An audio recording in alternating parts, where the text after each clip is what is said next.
Hi friends. இந்த பறவை காய்ச்சல் அப்படின்ற நோய் ஒண்ணும் நமக்கு புதுசு இல்ல. ஆனா, இந்த நோய பத்தி நம்ம எப்பலாம் கேள்விப்படுறோமோ, அப்ப நமக்கு முதல்ல தோன்ற ஒரு மிகப்பெரிய சந்தேகம் என்னன்னா, நாம வழக்கமா சாப்பிடுற இந்த சிக்கன் அப்புறம் முட்டைய சாப்பிடலாமா? அதுக்கப்புறம் இந்த டைம்ல நாம சிக்கன் சாப்பிட்டா, நமக்கு இந்த பறவை காய்ச்சல் பாதிப்பு வருமா? வராதா? அப்படின்ற கேள்வி தான் அந்த மக்களுக்கு இடையில வர ரொம்ப முக்கியமான அப்புறம் ஒரு காமனான டவுட்ன்னு கூட நம்ம சொல்லிக்கலாம். அப்புறம் நம்ம விரும்பி சாப்பிடுற இந்த கோழி அந்த மாதிரியான பறவைகளுக்கு எப்படி இந்த பறவை காய்ச்சல் ஃபர்ஸ்ட் வருது? அது மனுஷங்களுக்கு பரவாம எப்படி தடுக்கிறது? அப்புறம் இப்படிப்பட்ட கேள்விகளுக்கு நீங்க பார்த்தீங்கன்னா, அறிவியல் பூர்வமான விடைய தான் நம்ம இன்னைக்கு இந்த வீடியோல பார்க்க போறோம். வாங்க நம்ம வீடியோக்குள்ள போயிட்டு அத பத்தி நல்லா கிளியரா டிஸ்கஸ் பண்ணலாம். வீடியோக்குள்ள போறதுக்கு முன்னாடி இதுவரைக்கும் என் சேனலுக்கு சப்ஸ்கிரைப் பண்ணாதவங்க மறக்காம சப்ஸ்கிரைப் பண்ணிக்கோங்க. வாங்க நம்ம வீடியோக்குள்ள போயிட்டு அந்த பறவை காய்ச்சல் பத்தி நல்லா கிளியரா எல்லாமே தெரிஞ்சுக்கலாம்.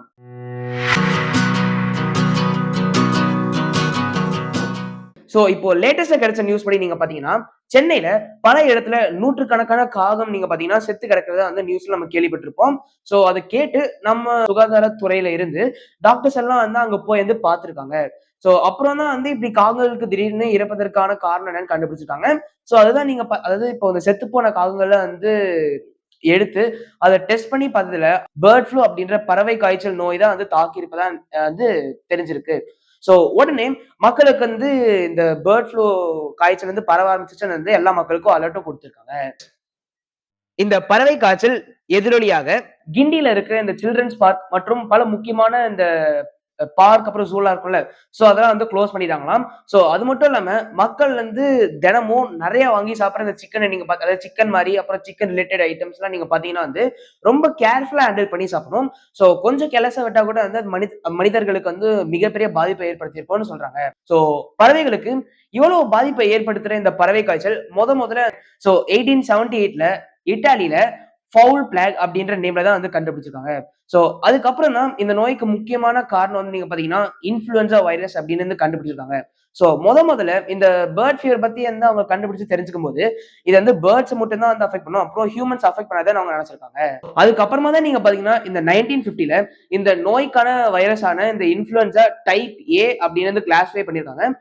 அதுக்கப்புறம் தான் இதனோட இந்த உருமாற்றப்பட்ட சந்ததியான இந்த H5 மற்றும் H7 வைரஸ் மாதிரிகள கண்டுபிடிச்சிருக்காங்க. இந்த புதிய வகை வைரஸ்கள் ரொம்ப ஆபத்தானது அப்படின்னு கொஞ்சம் அதாவது லேட்டா தான் இவங்க அவங்களுக்கு தெரியவும் வந்திருக்கு. அந்த நேரத்துல தான் இந்த பேர்ட் ஃப்ளூ வைரஸ் மனிதர்கள ரொம்ப மனிதர்களுக்கு ரொம்ப ஆபத்தை ஏற்படுத்தி இருக்காம். இந்த வைரஸ் வகையில இருக்கிற இந்த H5N1 அப்புறம் H7N9 வைரஸால பாதிக்கப்பட்ட 17 பேர்ல 6 பேர் செத்து போயிட்டாங்களாம். அதுக்கப்புறம் தான் இதனோட சீரியஸ்லாம் தெரிஞ்சு இந்த வேர்ல்ட் ஃபுல்லா பயங்கர அலர்ட்லாம் குடுத்திருக்காங்களாம். அது மட்டும் இல்லாம அந்த நேரத்துல நீங்க பார்த்தீங்கன்னா, இந்த அதாவது இந்த பேர்ட் ஃபீவர் வைரஸ கண்ட்ரோல் பண்றதுக்கு கிட்டத்தட்ட ஒரு 1.5 மில்லியன் கோழிகள இவங்க சாவடிச்சிருக்காங்களாம். இந்த வகையில இப்போ லேட்டஸ்ட்டா அந்த வெர்ஷன் ஆகிய H5N1 அப்படின்ற வைரஸ் தான் ரொம்ப ஸ்பீடா ஸ்ப்ரெட் ஆகுற ரொம்ப ஒரு கொடூரமான அப்புறம் கொடுமையான வைரஸ்ன்னு சொல்றாங்க. அது மட்டும் இல்லாம அதுலயும் நீங்க பார்த்தீங்கன்னா, புதுசா இப்போ H5N5 அப்புறம் H5N2 அப்படி வேரியன்ட்ஸ் கண்டுபிடிச்சிருக்காங்களாம். இந்த வகை வைரஸால பாதிக்கப்பட்ட பேர்ட்ஸால ஆடு, மாடு அந்த மாதிரியான இந்த வீட்டு விலங்குகளுக்கு கூட இந்த நோய் பரவும் அப்படின்னு சொல்றாங்க. சோ இந்த வகை வைரஸால இப்போதைக்கு மனுஷங்களுக்கு எந்த பாதிப்பும் இல்ல. ஆனா நியூ வேரியன்ட் எக்ஸ்ட்ரா ஏதாச்சும் வந்துச்சுன்னா, அது மனிதர்களுக்கு ஒரு மிகப்பெரிய தாக்கத்த ஏற்படுத்தும்னு சயின்டிஸ்ட்லாம் பயமுறுத்திக்கிட்டு தான் இருக்காங்க. இந்த மாரி நேரத்துல தான் நாம சிக்கன் அப்புறம் முட்டைய சாப்பிடக்கூடாதா? அப்படி சாப்பிட்டா இந்த நோய் நமக்கு வருமா? அப்படின்றது தான் நம்ம எல்லாரோட கேள்வியா இருக்கும். ஆனா, இதுக்கு மருத்துவர்கள் சொல்ற ஆன்ஸர் என்னன்னு நீங்க பார்த்தீங்கன்னா, கண்டிப்பா இந்த மாதிரி நேரத்துல நம்ம மக்கள் நல்லா விரும்பி சாப்பிடுற இந்த சிக்கன் அப்புறம் முட்டை நம்ம தைரியமா சாப்பிடலாம். ஆனா, சாப்பிடும்போது நீங்க பார்த்தீங்கன்னா அத நல்லா கேர்ஃபுல்லா எல்லாத்தையும் நல்லா வேக வச்சு தான் சாப்பிடணும். இப்போ பாதி வேஞ்ச முட்டை அ இல்ல விடுங்க. இப்ப ஹால்ஃப் பாயில்டு சிக்கன் அப்படி ஏதாவது சொல்லலாம். அதாவது பாதி மட்டும் தான் வெந்திருக்கும். ஆனா வேகாம இருக்கும்ல. அந்த மாரி பாதி வெந்து போன சிக்கன், அப்புறம் இந்த முன்னாடியே இறந்து போன சிக்கன்ல கறி செய்வாங்கல்ல. இந்த மாரி சிக்கன்களெல்லாம் நம்ம தவிர்க்கிறது நமக்கு ரொம்ப நல்லது. அதே சமயம் முட்டைகள் கூட இந்த மாரி டைம்ல நம்ம ஹால்ஃப் பாயில் மாரி சாப்பிடுவோம்ல.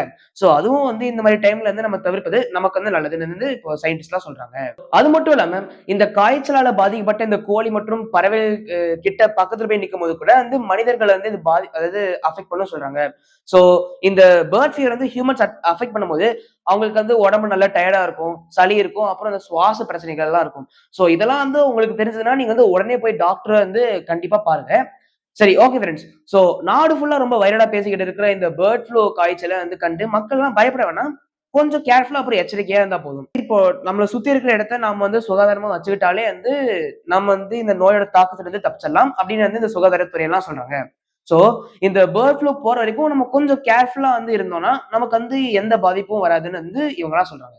சரி, ஓகே ஃபிரெண்ட்ஸ். சோ இந்த மாரி நெறைய இன்ட்ரஸ்டிங்கான ஃபேக்ட்ஸ் அண்ட் நியூஸ் அப்புறம் கரண்ட் நியூஸ்லாம் என் சேனல்ல நான் கன்டினியூவா போட்டுட்டே இருப்பேன். சோ அத நான் தெரிஞ்சுக்கணும்னா, இதுவரைக்கும் என் சேனலுக்கு சப்ஸ்கிரைப் பண்ணாதவங்க மறக்காம சப்ஸ்கிரைப் பண்ணிக்கோங்க. இந்த வீடியோ உங்களுக்கு புடிச்சத லைக் பண்ணிக்கோங்க. அப்புறம் மறக்காம உங்க ஃபிரெண்ட்ஸ்க்கும் ஷேர் பண்ணி விடுங்க. சரி, ஓகே ஃபிரெண்ட்ஸ். அடுத்து சந்திக்கும் வரை அனைவருக்கும் நன்றி. வணக்கம்.